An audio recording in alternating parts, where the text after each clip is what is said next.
Hi, how are you doing? So one person that I've mentioned a lot on this channel is Akemi Bowman. There was a really loud lorry outside then, I'm sure you could hear that. One person that I've mentioned quite a lot on this channel is Akemi Bowman. She's one of my favourite authors, one of my favourite people in general. She's so great. And her books are Starfish, Summerbird Blue and Harley in the Sky. If you haven't read any of them, then please do. I've reviewed them all at some point. I'll link my reviews below.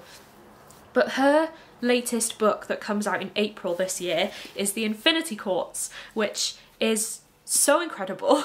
I got a manuscript copy of it and I'm so excited for everyone to read this book because it's incredible. It's Akemi's first sci-fi fantasy. The rest of her books so far have been contemporary, but this is her first sci-fi fantasy and it's so good. I'm so excited for everyone to read this book. But yeah, today is very exciting because this week, a few days ago, I sat down with Akemi over Zoom for a couple of hours and I just asked her questions about the book and we chatted about publishing in general and writing and we talked about Animal Crossing and all sorts. It was such a fun chat. And I was also joined by Emma at emmanovella.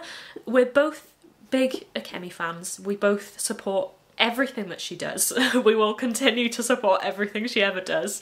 So it was so much fun just to sit down with the two of them and yeah, we just had a really fun chat. We had a laugh and I'm so excited for you to see it. Since we recorded it a few days, I've been really excited to finally get it up on my channel. So this past week has been Buzz Week and it was a kind of almost like a blog tour week set up by Akemi herself. And there's been a bunch of us posting all sorts. There's been interviews, giveaways, loads of different posts on Instagram, blogs and YouTube channels all about the Infinity Courts. So my post that I posted a few days ago was 5 reasons why you should add the Infinity Courts to your TBR.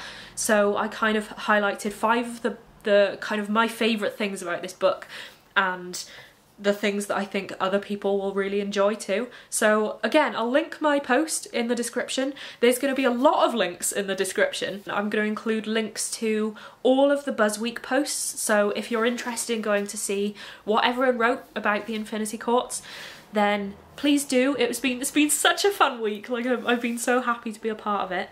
And I'll link my own posts too. I'll link to Akemi, I'll link to the book. If you can add it on Goodreads, that would be great. It would help Akemi out a lot. And I'll link to where you can pre-order the book too. Like I said, it comes out in April. I think it's the 6th of April. So yeah, I'm so excited. Without further ado, let's get straight into it. Here's my chat with Akemi and Emma. It's quite long, so if you want to just listen to the audio almost like a podcast, then feel free to do that.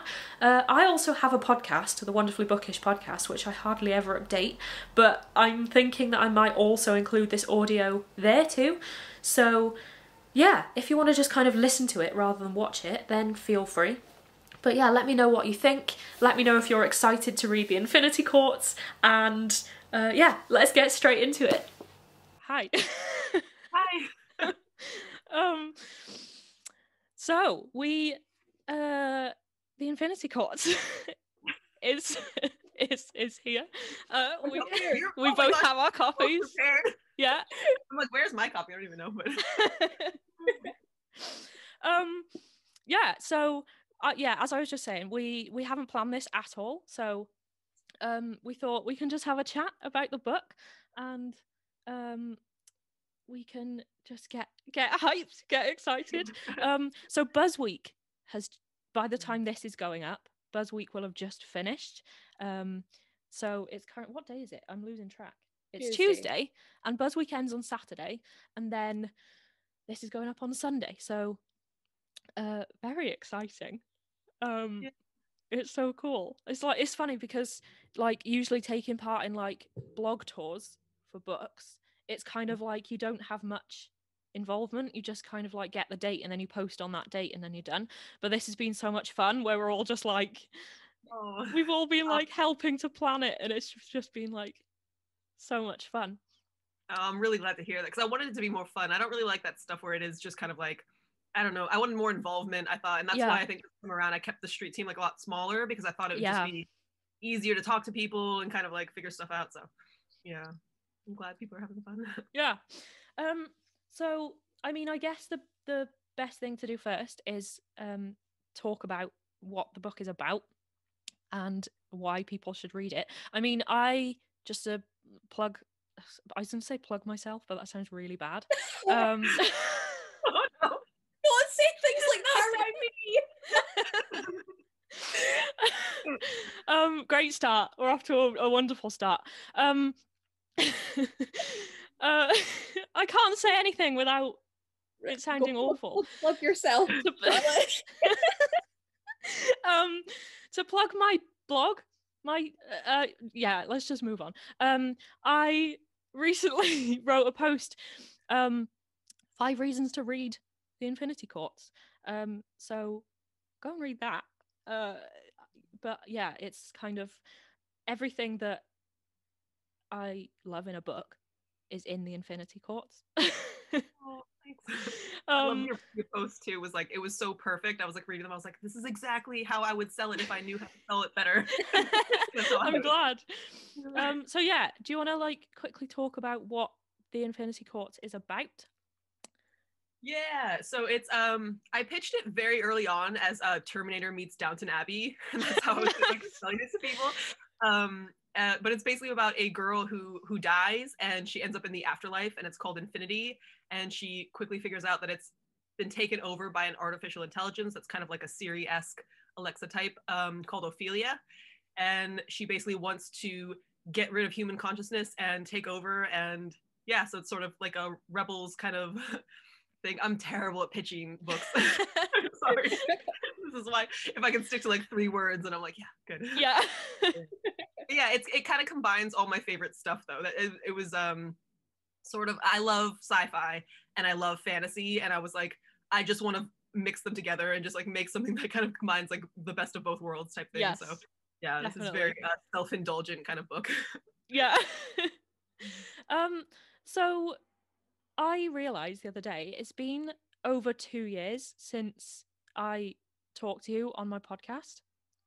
Oh my gosh. It was October 2019 that went up, and I was just like, oh my god. I went back to listen to bits of it, and I was like, when we recorded that, you only had Starfish out, because we were talking about the release of Summerbird Blue, and I was just like, it was so crazy. Like I was like ancient times. Isn't it weird that, does it feel like this for you both as well? Is like, I feel like even though I feel like we've been in pandemic since the beginning of time, it feels like it's just gone on forever. But at the same time, like I don't know where the last year went. It's almost like somebody pulled that year out of my life, and I'm like, what happened?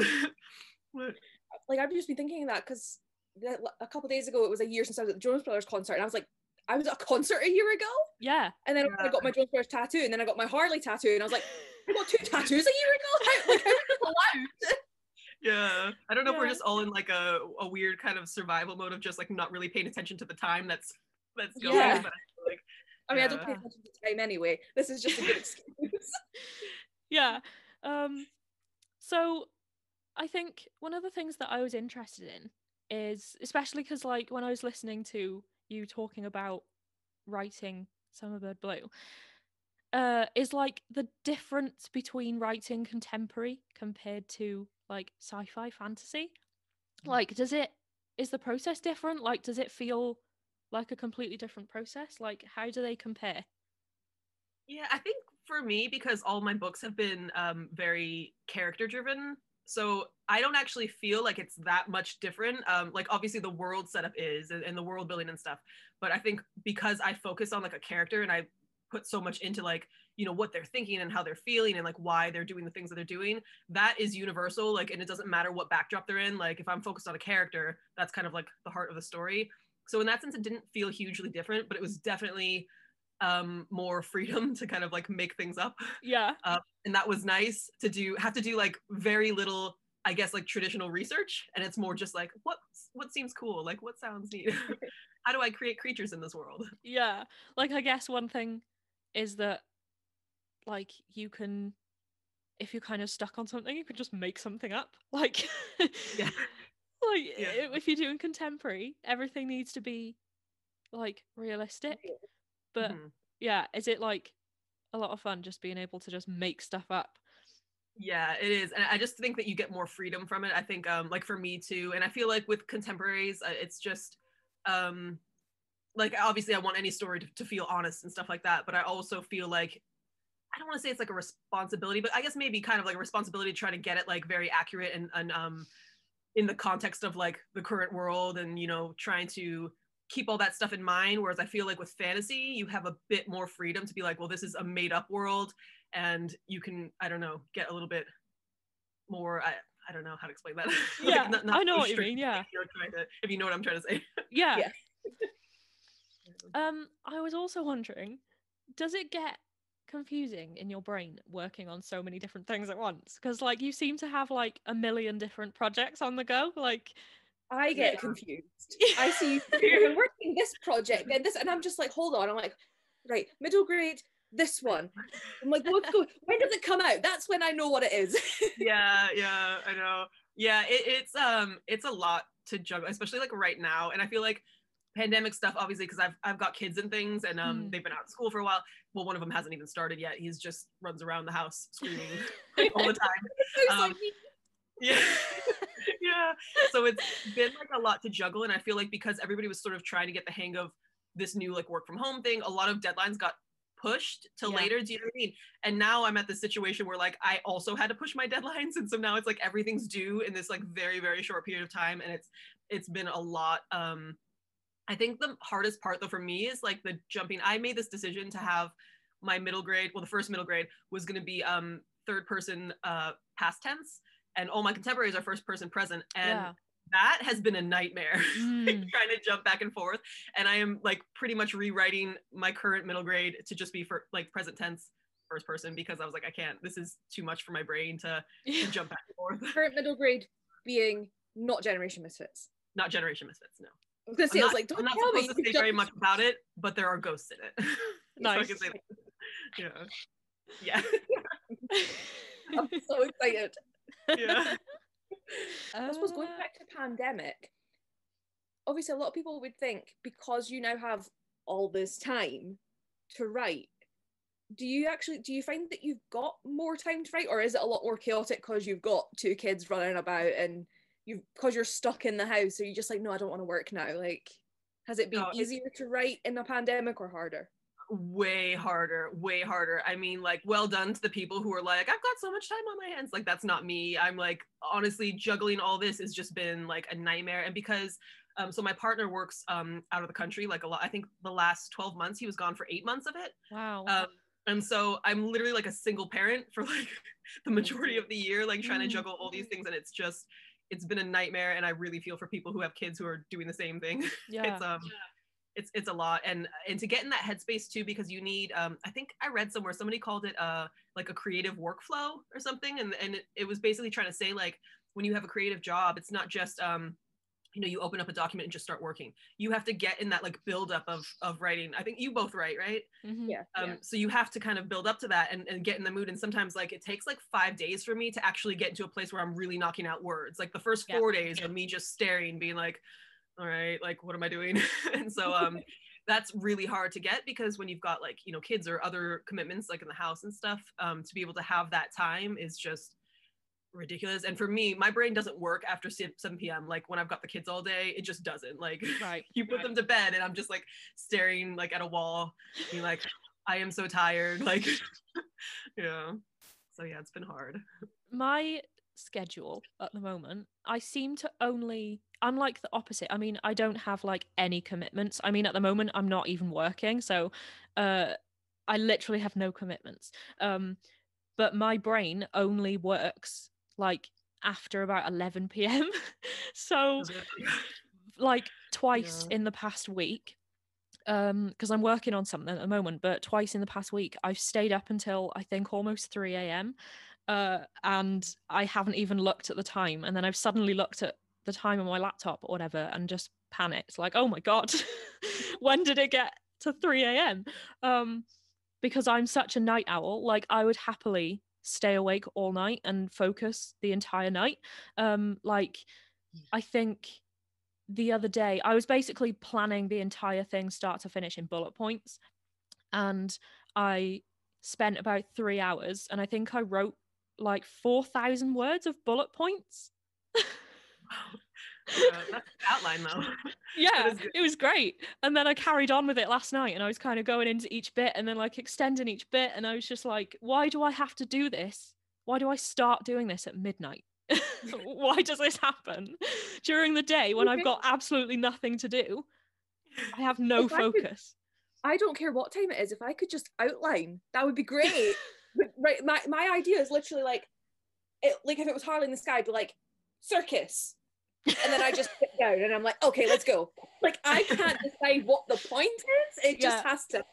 I'm one of those people that has to do the first draft where you kind of, I think, was it Terry Pratchett? Someone said the first draft is you telling yourself the story. Yes. So that's kind of what I do. I literally just write down, like, word vomit and be like, right, this is me telling the story. And then it gets to like when I have to edit it and I'm like, but this is terrible. And I basically just got to scrap all those words and start fresh, knowing where it goes. But I'm just like, no. Yeah. And I'm like, I should just outline. I'm like, no, it's too much work. I'll just read a book instead. Yeah. Do you have like goals? Do you like try and write a particular amount each day, or do you just try and do it when you're inspired? Like, I wish I could have to. I think I used to. Well, there's like an app that I use. I forget what it's called. It's like Writer-Meter or something. Have you guys used that one? No. And you can put the word count in it, and you can like, and it sends you reminders and stuff. And it's like a really simple one. You get like guava points or something. I don't know. I can't remember exactly, but and that was like helpful for a while. Like, I don't know, maybe 2 books ago, to be able to kind of have that, like, okay, I need to hit like, 2,000 words a day or whatever it was. But like right now it feels so chaotic, and it feels like sometimes I'm going like a week where it's like I'm so busy and I don't have time to do anything, and then I get a week where it's like I'm trying to do everything in this like 1 week, and it's just so I feel like I've kind of just thrown goals out the window right now, and I'm just doing whatever I can to write as much as I can, like when I can, kind of thing. Yeah. So it's not really a sustainable schedule. I feel like we're all going to be suffering from burnout, if not already.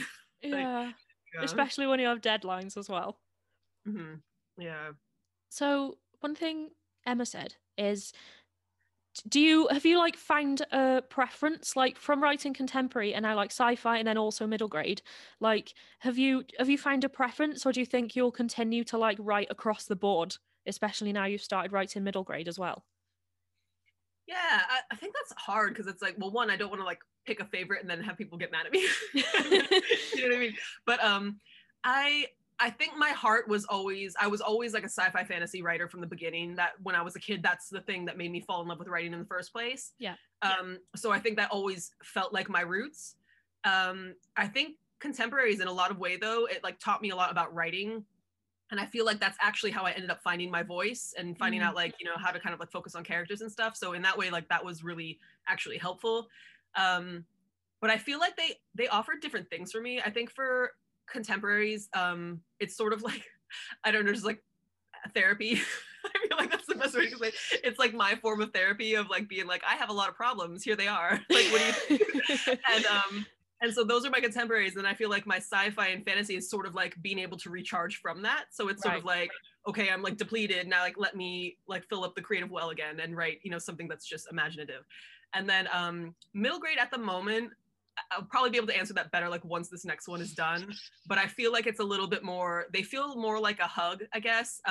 They have some more serious stuff, but they're just a little bit nicer and a little bit like not as heavy. Do you know what I mean? So so in that sense it's kind of cool. And my daughter is the closest age to being able to read them. So from like a selfish point of view, that's like really exciting to me that she could actually like read something, because she keeps wanting to read the Infinity Courts and I'm like, I don't think it's appropriate for your age range. So, maybe not. Yeah, no, maybe a few years.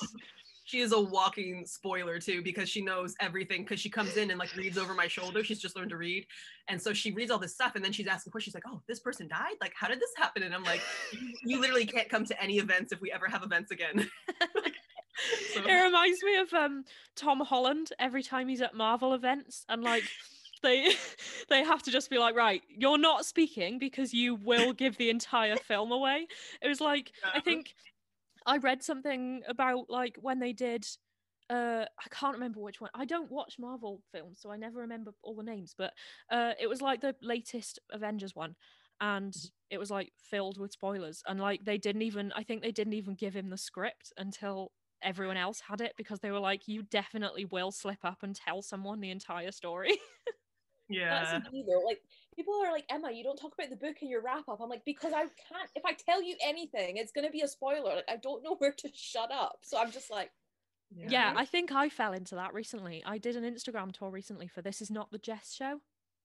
oh yeah, By Anna Carey, and I think I kind of ruined the plot, and I didn't realize, like, in my head I was like, oh, this isn't spoilers, but then I realized I read the back again and I was just like, oh, it doesn't say anything about this in the blurb. So then like the author commented on my Instagram post just saying like spoilers, and I was like, oh my god, I'm so sorry. So I had to like go and edit my caption and be like, sorry, spoilers, and I had to try and like make the spoilers like more vague.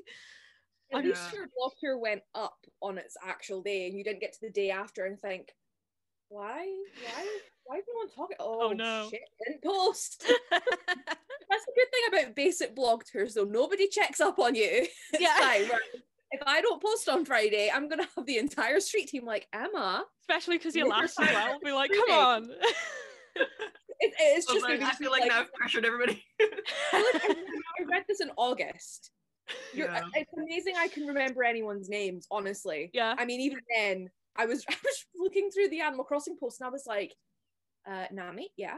That one. That one. Yeah. I was like, one of those princes? I don't know. I had planned to reread it for this week, and then February just got, well, I say February got mean. A certain something came into my inbox that I have been devouring slightly. So I've been just focused on that instead. Yeah.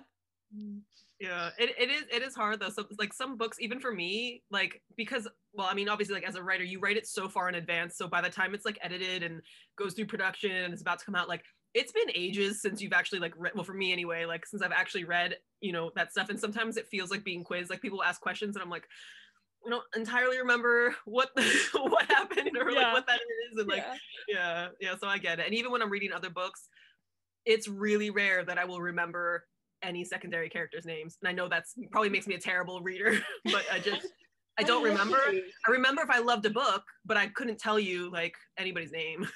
I'm like 100 pages into Elle McNichol's new book, not to plug another author, but like obviously this has autism, right? This is like one of my new favorite things. Yeah. And I'm sitting there and I'm like, what's that character's name?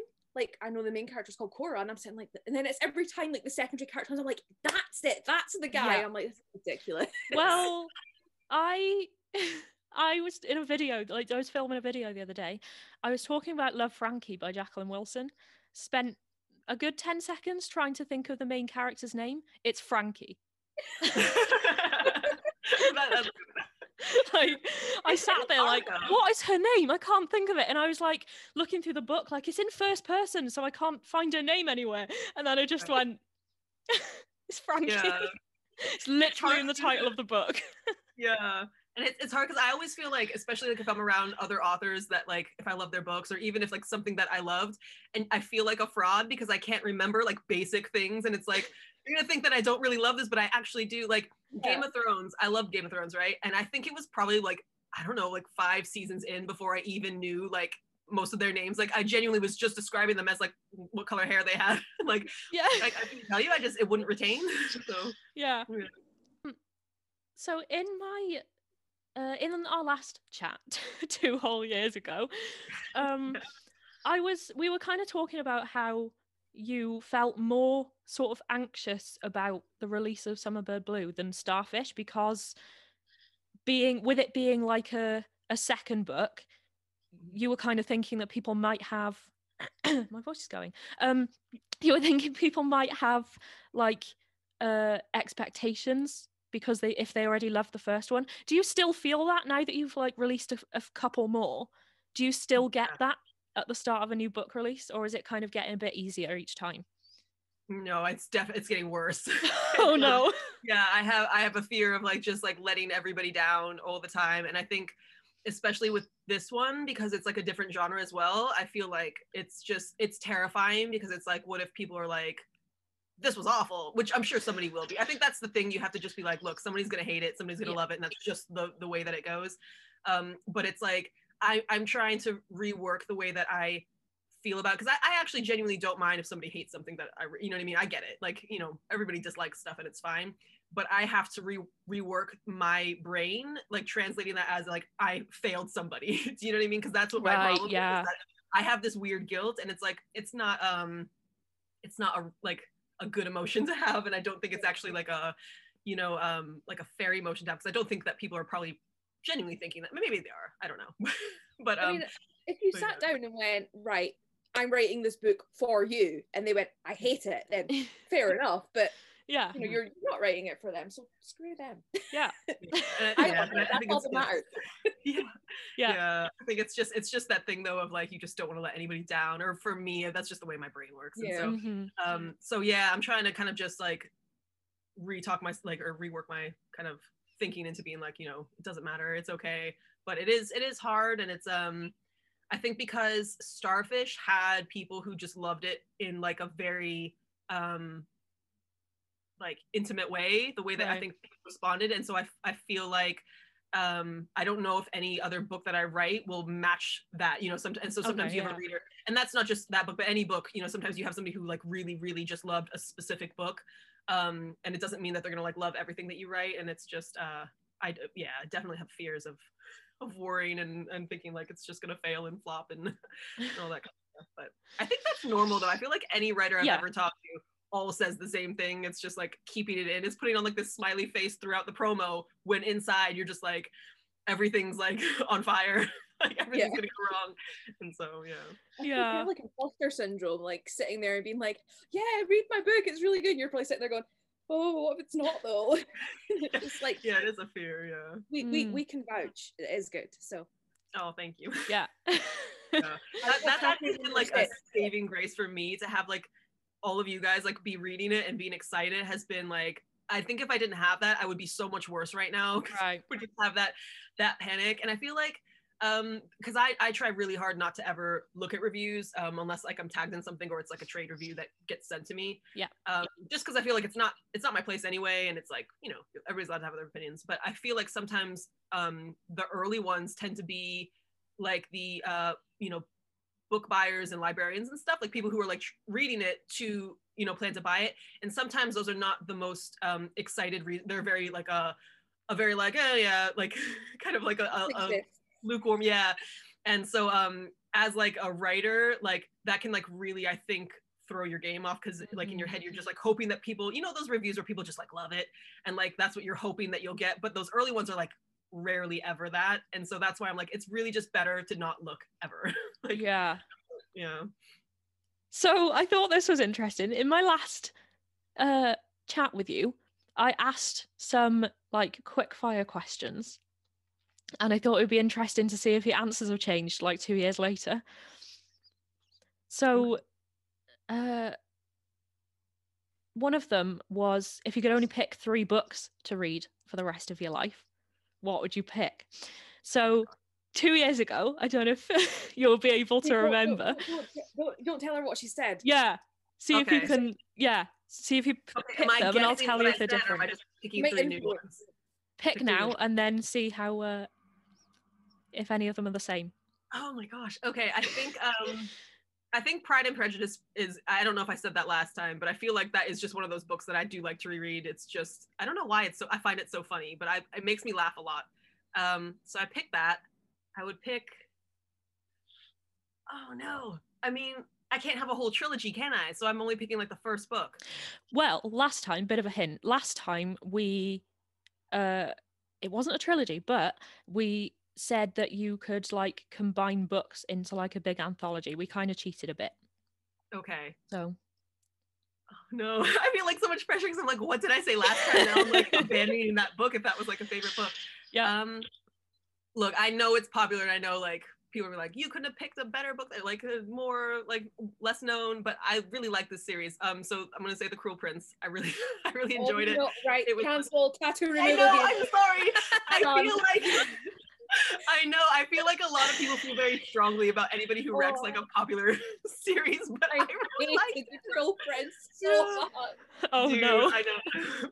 Oh, it was fun, and I feel like I've known like a few people who are not like other reluctant readers type people, you know, and I've recommended that, and they've like fallen in love with reading again. So I feel like that's like my go-to for somebody who hasn't read a book in a long time, maybe. Okay. And and it seems to work. Do not pass Akemi or recommend. No, I'm sorry. What else? I would say, okay, graphic novel. I'll say Nimona. Maybe that's what I picked last time. Okay, interesting. They're all different. Yeah. Yeah. So my taste is all over the place. Okay, so last time, the first one you picked, like without hesitation, was Six of Crows. Okay, I had a feeling that was it. Yeah. And then you also picked a graphic novel, but it was Saga. Okay. Yeah. That makes sense. You did mention Pride and Prejudice last time, but you were just kind of like considering it, but then you went for the Bronze Horseman. Oh yeah, okay, yeah. So those were your picks last time. I think I took that one. So that the Bronze Horseman is weirdly one of my favorite books in the world, and it makes no sense because I'm not a romance reader, but I love that book, and I don't know what it is. And this is the weird thing about that book is I think I might have said this last time too. The middle section is very romancy, if you know what I mean. It's like it's all like the long drawn out, and I'm not into that, so I sort of skipped over like the middle half of the book. Yeah. But the ending made me sob so hard that it's never like left my brain. Because I never cry, and like that really made me cry. Right. And so yeah, I think for like that reason. But yeah, that's a really hard thing to pick though. What would yours be? Would you guys have three? I think last time I was like staring at my shelf and I was just like, I don't know, I can't answer. I mean, last time. I want to pick one. Can I get a redo? Yeah. I would say Priory of the Orange Tree by Samantha Shannon. Ooh, okay. I love that book, and I've read that. That's a chunk. Like that would last you a good while as well. I haven't read it yet. I'm still kind of intimidated by it just because of its size. Because I've got the hardback as well, so it's just like this massive, intimidating monster on my shelf. But it flies way faster than like what you think. Because I remember thinking like, wow, this is a massive book. But once you start reading it, I was like, I just could not put it down. And like I flew through it, and then I was like, how did I read that so fast? But it was just. Yeah. I'll need to pick it up at some point then. I'm doing a readathon this month. It's like it lasts the whole month, so I'm like focused on that. But maybe next month I need to like pick it up because people are constantly saying how amazing it is. So yeah, maybe I need to. I think I mentioned last time, which I wouldn't say now. I think last time I said Harry Potter. But now it's kind of as much as it still means a lot to me, and I literally have a Harry Potter tattoo on my arm. I feel a bit weird about it now. I feel like there's a dark cloud over the series that's like really it's difficult, isn't it? It's like and I know some people are like, it shouldn't be difficult. Well, I'm not saying it's difficult like to know what's right and wrong kind of thing, but I feel like it's just difficult because it was such a big part of so many people's childhood. And I know that some people are like, it's just nostalgia, like you put too much importance, but some people have not great childhoods. So that if that's like the shining light of your childhood for like a not great childhood, like to also like have, I don't know how else to explain it, but it's it feels very like I wish that maybe a certain person would just apologize and be like, I messed up and this is actually not how I feel, and that would be much better. But, you know, I think people still can learn. Yeah. I think one of mine would be Challenger Deep, Neil Shusterman. So good. I love it so much. So hard to pick. Am I the only one that's like, I know? What are your three? Right, I have four. I know it's three, so I need to narrow it down. But I would take Wicked by Gregory Maguire, Les Mis by Victor Hugo, and then it's between The Fox and the Star and Harley. Like, I have tattoos. I need to take them. Yeah. They're short, so like, I would get more reading out of Harley. I'll just get the entirety of The Fox and Star tattooed on me, and that way I can take the fourth one. Sorted. Yeah, that's like part of the thing, because I'm thinking of books. When you're saying like 3 books, like I'm trying to think of something that you would actually reread as well. Do you know what I mean? I feel like there's a lot of criteria. It's not just necessarily a book that was really good, because there's a lot of books that have been really good that I can say easily. Do you know what I mean? But it's like something that I would reread multiple times. So that's hard. I could take Les Mis. Forget everything. I take Les Mis in English and Les Mis in French, and then I just get to learn French at the same time. Yeah. Give you something to do. Help me by myself, but yeah. I mean, maybe The Martian would be one of mine. And that will fill you with hope that you'll get returned. Yeah. Yeah. I don't know. I'm like scrolling through my favorites list on Goodreads, just trying to. Yeah, it's so hard to pick. I don't know. Like, I kept asking people this question when I did the podcast. I asked everyone this question, never answered it myself. Yeah. Maybe I'll have to think about it and come back.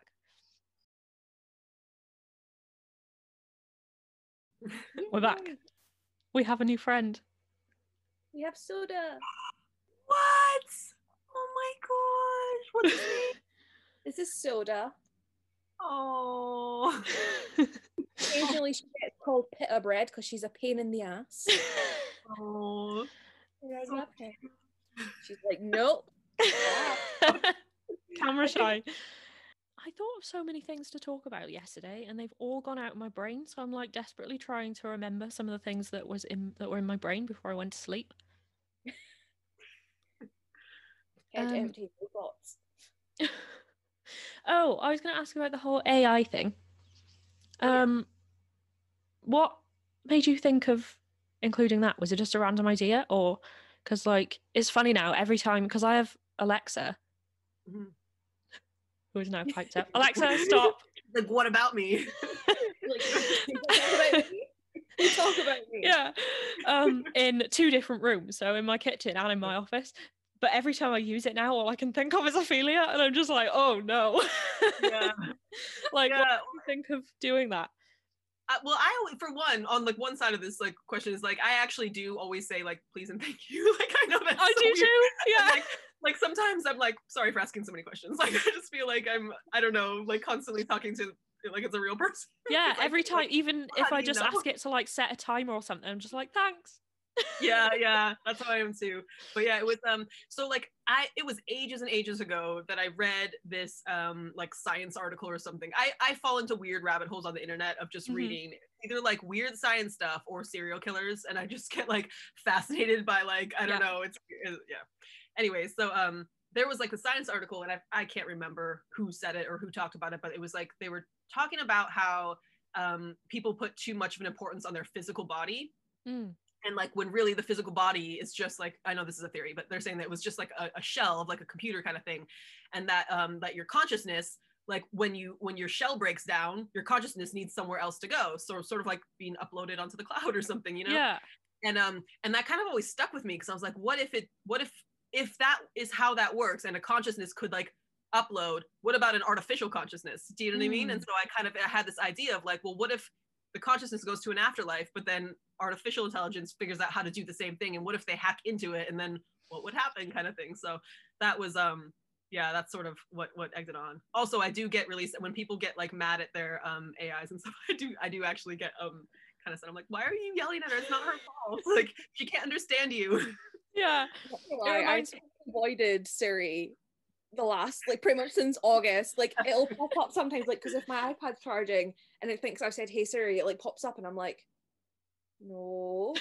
I have Alexa as well. Some of my old videos, like I'll be doing a book haul and I'm like, this is blah blah blah by blah blah blah, and then it'll come up and it'll be like, Alexa will just start piping up like such and such was born on the 17th of it, and I'm like, I didn't ask you this, like no one's talking to you. Yeah. And, like, it honestly would speak all the time, and I'm like, stop it. Like you didn't even say anything, and it was just like, I didn't catch that, and I'm like, right, nah. You can leave. See, my brain would be like, what if she's just like bored and needs somebody to talk to? Well, then she could have just said, hey, I'm bored. Can you imagine if you're just sitting there and then she just goes, I'm bored? What? Yeah. Hello, you haven't asked me any questions today. Yeah. My grand's Google Home Either of you watched downstairs. that? Oh, sorry. I'm just my grand's Google Home downstairs. We got new internet like a year ago, and we've not reconnected it. And I swear to God, like at least 2 or 3 times a week, she'll just go, "Please connect to the internet," like without speaking to her. And she can tell she just kind of gets really frustrated. Where it's like, I am not connected to the internet, and we're like, yes, we know. Shut up. Oh. I was gonna say, have either of you watched that Black Mirror episode? It was the one with Miley Cyrus, and it has the little robot thing. I was literally gonna ask about that. Yeah, it reminds me of it, where she's just like, she just has a complete breakdown. Yeah. Yeah. Gets fed up. Yeah. I like that episode. Yeah, it reminds me of a little while ago, like last year, the year before, when there was stories of like people's I think it was Alexa, where it would just, she keeps piping up every time I say her name. Where it would just like start laughing. Like there was these stories where they would just hear this like laughing, and it was like this weird like laughing sound coming from their Alexa. Yeah. And it was like, what? That's really creepy. Yeah. There were like quite a few people that would like report it, like saying that it happened to them. It's like, that's terrifying. The worst thing my Alexa, ever, apart from speaking when I wasn't speaking to her, was if you go like, "Alexa, meow," then it'll make cat noises. And I remember listening to it one day, and sometimes it just keeps going, and it was like meow, meow, and then she probably just went meow. So, like you could tell it was like a person doing it. Like What she was the like, hell? it was as if she was going, "For goodness sake, I've meowed enough. Like I'm fed up." And then it just stopped, and I was in bits. Like I kept like, I was calling my mum up the stairs. I had like videos. I was like, "This is the best thing." And then I did have that moment where I was like, but if she is conscious, maybe she is really fed up of me getting her to meow like 10 times a day. Yeah, that is funny. There was, I think is it Siri, I think, that if you ask what's 0 divided by 0, have you ever tried that one? No. Just try it sometime. It's honestly, it was so funny. I'm pretty sure it's Siri. I don't think it's divided by 0. Imagine you have 0 cookies and you split them evenly among 0 friends. How many cookies does each person get? See, it doesn't make sense. And Cookie Monster is sad that there are no cookies, and your friends are sad because they don't exist. Oh wow, this right, the Infinity Courts. We got on a massive tangent. Like 10 minutes later. We're gonna get to the end of another 45 minutes and be like, right, okay, right, time for a third one. Kind of just writing in general. It's one thing I'm finding at the moment when I'm working on my own thing is how deep do you plan characters? Like, how well do you know your characters before you write them? Because like you meet quite a few characters in the Infinity Courts, like whether it's all of the kind of the ones that she directly kind of interacts with, or like all of the you've got like the brothers and like Ophelia. Like how far do you go with like planning them? Like how well do you know them, or do you just kind of just plan enough that you need to write them in the story? Yeah, I feel like I kind of know definitely more than there is on the page already, because I was always planning this series. I always intended it to be a trilogy, and so I kind of knew what the arc would be for each kind of book, and what things that I would want to reveal as the books went on. Because I kind of like, I'm the kind of writer who likes to save stuff. I don't, even as a reader, like I don't want to read a book and have it be like an information dump and have everything be in that one book. I like to sort of like get to know people as it goes. Yeah. So yeah, I think there's definitely more to their backstories that I know of that'll kind of get woven through. Right. But I'm trying to, I think I usually plot. That's one of the earlier things that I do kind of map out. I'm not like a huge outliner. I feel like I sort of know the beginning, middle, and the end, and then I sort of like write and then kind of ideas. Sometimes it's like the night before that I'm like, okay, what's the next chapter going to be about? And I sort of like just daydream about it and then I write it. But yeah, I think the characters are something that I figure out pretty early on. Yeah, just to even if it's just like to know their personalities and their what they want, you know what I mean? Like just what motivates them, kind of thing.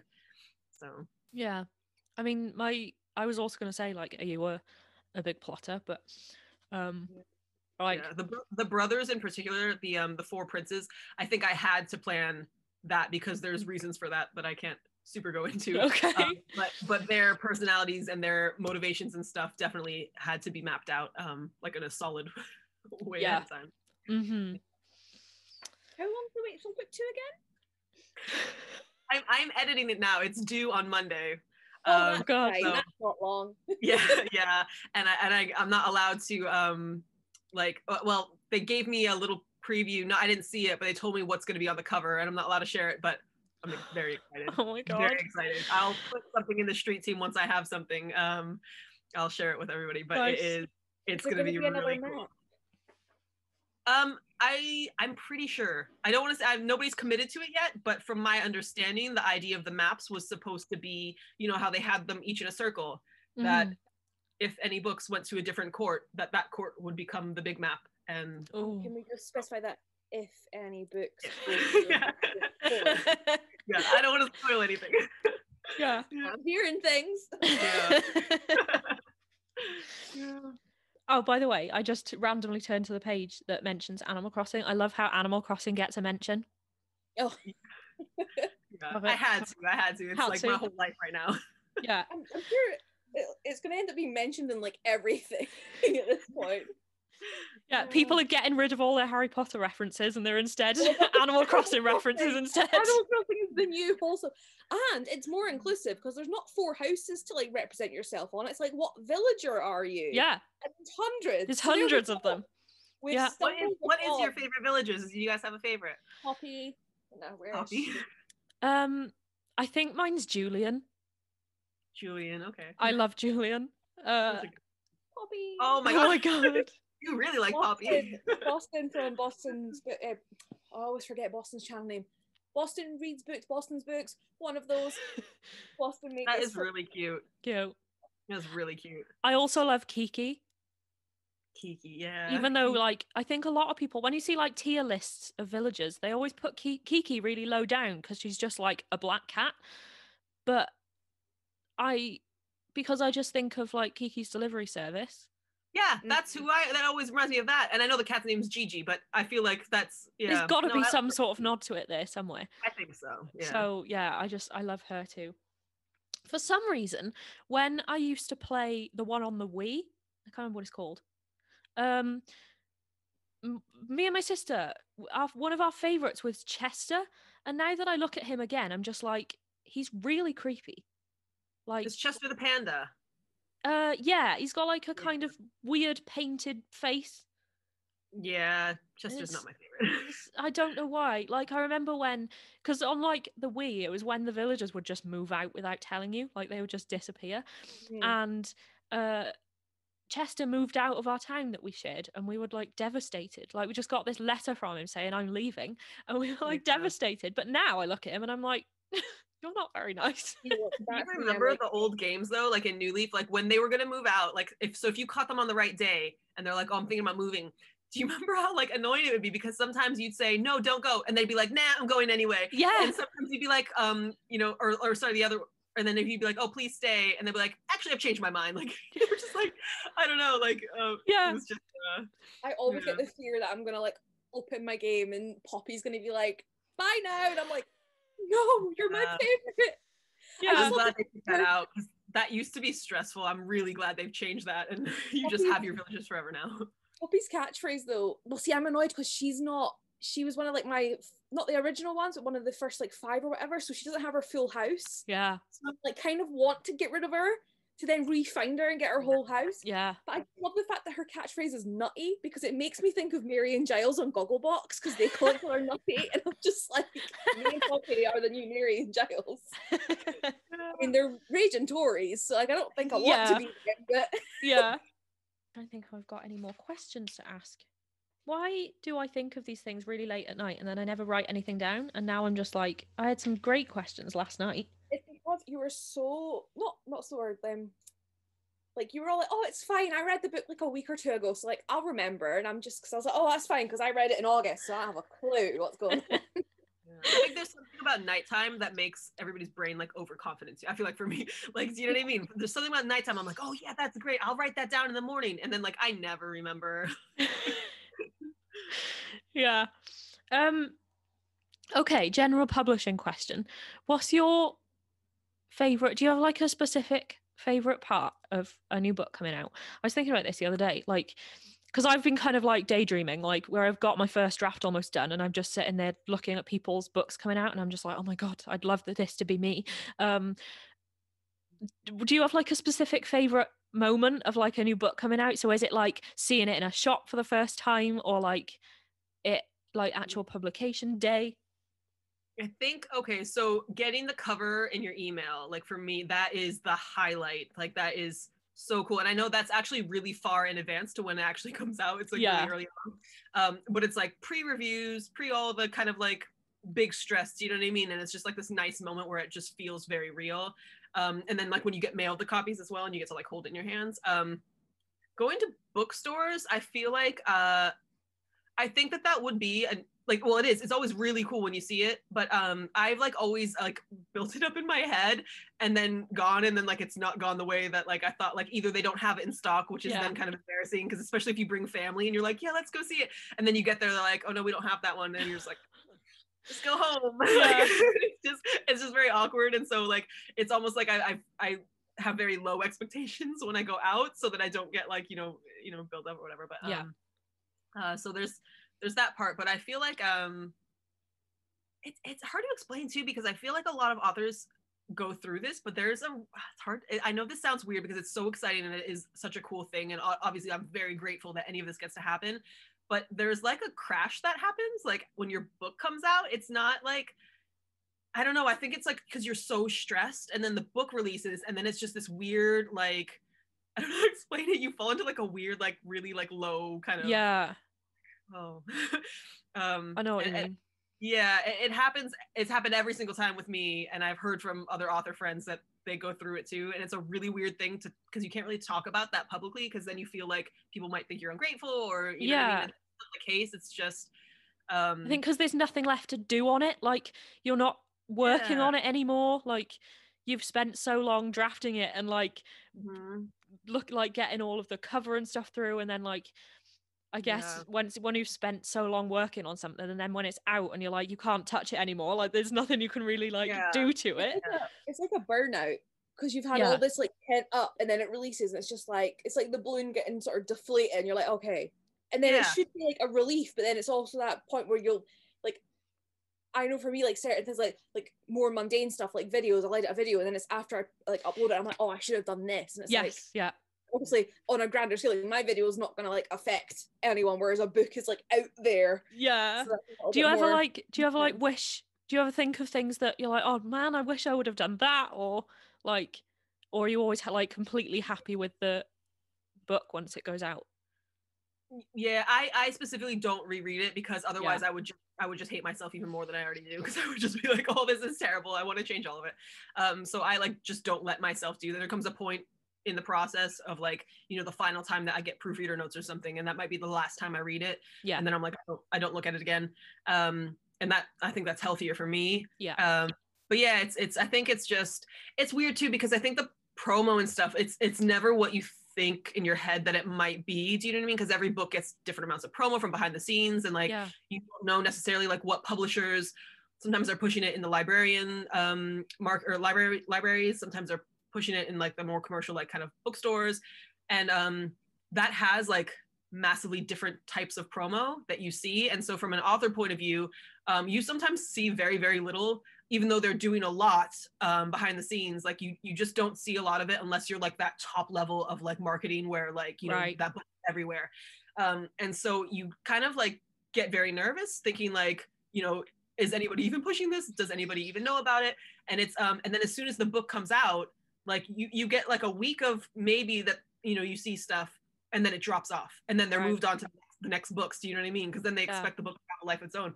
So like from an author point of view, it just looks like nothing's happening, or that, you know what I mean? That like the book launched and then it's like an empty ocean and you're like, are we doing this? Like, did we do this? Like, and so yeah, it can be kind of it's a really weird emotion. It's not like I think most jobs where like, you know, you would launch something and then it's like all the big stuff happening afterwards. Like with writing, it's like you launch it and then it's quiet. Like it's gone. Yeah. So. I think there's a big misconception as well, though, that if you publish traditionally, that you don't, all the work is then on the publisher to do everything. Like, you don't have to do any of your own sort of marketing, or like, I think obviously compared to like if you self-publish or whatever, and you're entirely reliant on like how much you promote it, like you're going to have some level of support. But I think because I'm in like this massive writers group on Facebook, I think there's like 100,000 members or something in it. It's ridiculous. And they're constantly talking about like pros and cons of like traditional versus like self-publishing, and loads of people say that traditional publishing, you can just give it to the publisher and then you don't need to do anything else with it, or you don't need to like market it yourself. And it's kind of like there's If still JK no talk about, then yeah, you don't have to do anything. yeah. But like, I mean, I was looking at because for my TBR game, I was like looking at my lowest rated books and stuff, and I was looking at like how many ratings books have, and I was like, I don't know if it's because like I don't know what it is, but like I was in my head, I was like, yeah, Starfish, Harley, everyone knows about these books, and I was looking, and it's had like less ratings than another book that I've read that I've heard like no one talk about, and I was like, it's just really weird. Like, you know, I think people get it in their heads that traditionally published books just get more exposure. They will, yeah. And it's like, in theory, yeah, but like it does just come down to the effort. Like, I mean, I've seen it with like other sort of smaller, not even street teams, but just like self-published authors that put like marketing together, and it doesn't really go anywhere because you've got to have the effort in. And it's like, I mean, obviously we know like it's Akemi that does everything for this street team. It's not some you all help like a ton, so yeah. Well, like it's not like, you know, like I've had like small publishers who are like, oh yeah, we're doing the blog tour, and they make like a really basic graphic, and it's like that's it, and then they don't want like any other input and stuff, and it's like, yeah, you know, we need to put the effort in to like get it going, and that's what helps a lot. Yeah, like okay, traditional publishers have money, but it's where they want to put it that's gonna. Yeah, and it's different. Like, I mean, obviously I can only speak to my own experiences with this, and I've only ever had traditional publishing, and I know, you know, self-publishing is like massively different too, and lots of marketing that you have to do. Like traditional publishing, it's really difficult because I feel like there is an expectation on authors to do a lot of the marketing. Yeah. And especially for like building your brand and stuff like that, I feel like they do put a focus, and you can kind of tell the people who are like, you know, more popular or whatever on social media maybe get extra pushes because it's just the way that they view that kind of stuff. And but I don't want to say that that is a necessary to move the needle. And this is where it gets kind of tricky, is because sometimes maybe you're popular on social media and it looks like you're getting more stuff because more things are getting shared, but the work that publishers do for a traditional publishing anyway, like behind the scenes for actually making an impact on sales, I kind of am believing more and more that it actually is very little to do with what the author does. And I feel like there's kind of a pressure on us to do a lot more and to spend our own money to do things. And I think that's maybe not the right way to be encouraging people, because I think that a lot of authors, especially starting off, like you feel like you've got to put together all these, you know, pre-order stuff, and like all that stuff is paid for, you know what I mean? So like the things that you get made, the art that you're paying for, you're shipping it out, and you're paying for all that out of pocket. And I don't think that that actually has an impact on sales. You know what I mean? I feel like if a book's going to be successful, it's going to be because those publishers are really pushing it behind the scenes in the places that you don't know about, kind of thing. Yeah, that's true.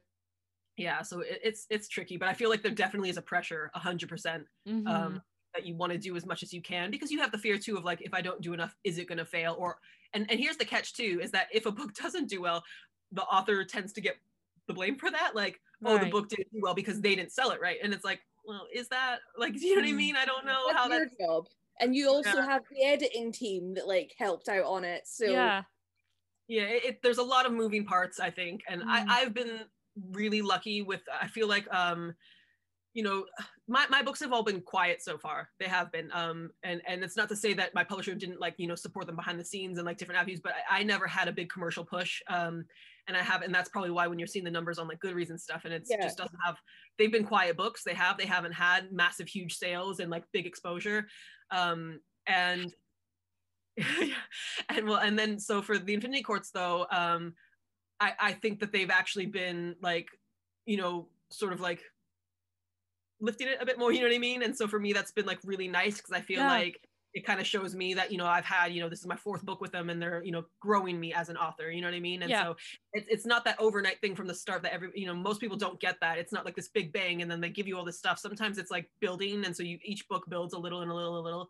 And I remember seeing, I think it was Bridget Kemmerer tweeted something. She was like talking about how like you get all these rejections and then she got a book deal for like a 6-figure advance. And I remember quote tweeting it being like, I've never heard of this author, like she's got this sort of advance. Also just being like, it just shows the fact that, she had like 6 books out already. I was like, sometimes, these people are in existence and it's just, they're not on your radar and it can just take that, I guess, like for the publisher, I don't want to say like proving yourself to them, but I suppose it does kind of show that, what am I trying to say? Like the fact that you're still with them, they're still working with you and they're like, right, this is a relationship that we enjoy and we want to like keep it going and potential. And so I don't know, it's such a weird, like, what's the word, not career, weird company, weird like industry, that's the word. I'm like, what is it called, that thing? No, it really is. And it's like, I think so much of it is just luck as well. Like a huge amount of it is because sometimes you just don't know like what's going to hit and also like sometimes things are like they get picked up more as like a popular thing, and sometimes I think publishers don't necessarily always clock onto that because I think they've already decided, because they decide a lot earlier on like what they're marketing and what they're pushing. They know before the cover even comes out like what is there going to be their big books and stuff like that. And so I think like as it gets closer, like I mean for me personally, and I'm not saying somebody's doing their job wrong or anything, that's not what I mean, but I've noticed like sometimes, and I'm like, well, this book's actually has a lot of support. Like, I feel like if they had just put a little bit more attention to that, like it could have done a lot better. Do you know what I mean? But it's, like I said, there's so many moving parts and it's hard. Like, it's obviously not my job. I'm not there behind the scenes. Like, I don't know all the ins and outs of everything. I can only just give my perspective as like an author looking at it. But it's tough. I know like the Infinity Courts has I tried to stay away from Goodreads. I really, really do. But I did notice this is the first because it had like the giveaway. So sometimes I have to go on there to link stuff and it's I'm like, when you just see it and you're like, why? Like why venturing into hell. It is. They have, I think it hit like, it's over like 12,000 ads or something like that. And like, I'm not bringing that up to like toot my own horn. I'm bringing it up because like, that's never happened ever. Like, and I remember Starfish coming out and I think it had like 500 ads and I was like, 500 people want to read this. I was so excited. I was like, and do you know what I mean? And like, now I'm like, oh my gosh, why was I was like so happy. And I think Summer Bird Blue might've had like, 1,200. I was like 1,000 people. And like it was and so this is obviously a massive difference. And like, I mean, obviously like I hope that it means that like, the book's on people's radar, at least hopefully. But it's like it shows you that it's not it's a growth thing. It's not instant. Not for most people. Some people get lucky. I mean, Starfish at the minute under community ratings and reviews, there's 30,404. So it's like Infinity Courts is at like half that and it's not even released yet. That is and that's the difference. I know. That's mad. Well, and it was Infinity Courts has been pushed in a way different way that the other three have. So I think as well, like sci-fi seems to be making that sort of resurgence as well. So like I think a lot of people, I mean, to be fair, this is why I'm now like, everyone give me sci-fi. I think everyone's kind of getting into that now as well. Like it's kind of coming back. So I think people are like, oh, a new sci-fi, let's go. So I think and that's a timing thing. Like it's not like you've seen people are getting into sci-fi and went, we're going to publish this. Like this has been planned for years. It's just the luck that that's what people decide to read. Like it's it there's hurts some my good brain. stuff coming out too. Have you seen Gear Breakers? That's coming out. Do you know what I'm talking about? Oh my gosh, it sounds so good. And I got a PDF and I got the ARC, so I started it and I'm like, oh my gosh, I just need to sit down once I'm done with my edits and like read it because I think it's gonna be really, really, really a good book. That's me with my current PDF, and I'm just like, I read like a chapter, I'm like, I want to keep reading, but then if I keep reading, I don't have any more for like months. What do I do? So I mean, we have another timer. My God, this time went so quickly. We've got like 3 minutes left. Really fast. Shall we wrap this up? Yeah. Because otherwise this could be like 4 hours and it'll just be we could then just it means chat that away you've for got hours. And by the time you get writing, I don't get another book to read anytime soon. I'm working on it. Yeah. But yeah, hopefully, like as you were saying, like as you keep working, because you've got so many books coming, it'll just kind of, like you were saying with this one, has so much more exposure than the rest. Hopefully it'll just keep going up for each book, and like especially if people like the Infinity Courts as well, and it'll be a series. Yeah, I hope so. Very, I have exciting. like prequel ideas. I have like sequel ideas. Like, nice. Let me keep writing this. There's a reason.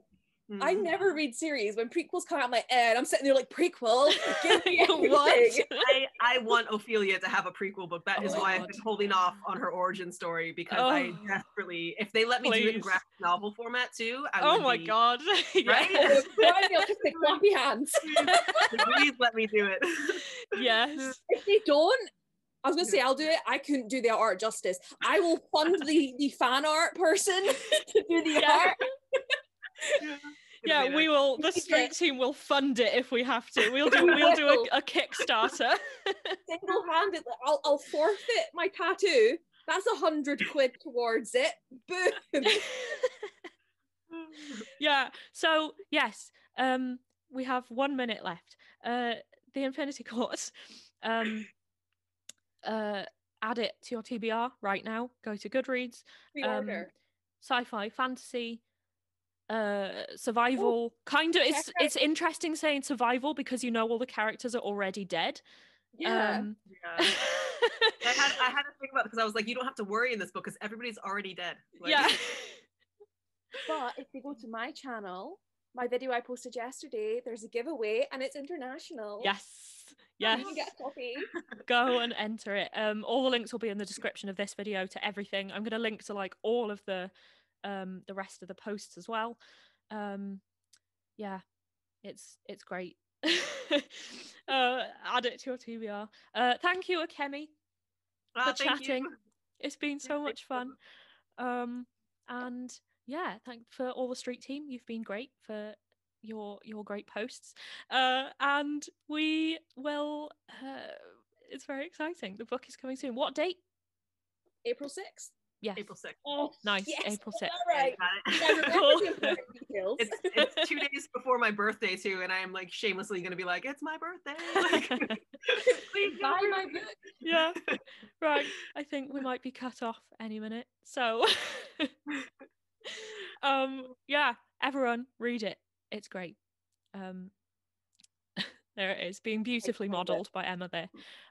So there you go. I hope you enjoyed that, our little chat that we had with Akemi. It was so much fun. We had such a laugh, and yeah, I was so happy to do it. As I said at the beginning, check out the description for links to everyone's Buzzweek posts, to where you can add the book on Goodreads, to my blog post, where you can find Akemi and Emma. There's gonna be tons of links, so go and check out the description. And yeah, please add this to your Goodreads if you're interested in reading it. That would help a lot, and pre-order it. And yeah, thank you, and I will see you soon with another video. Bye!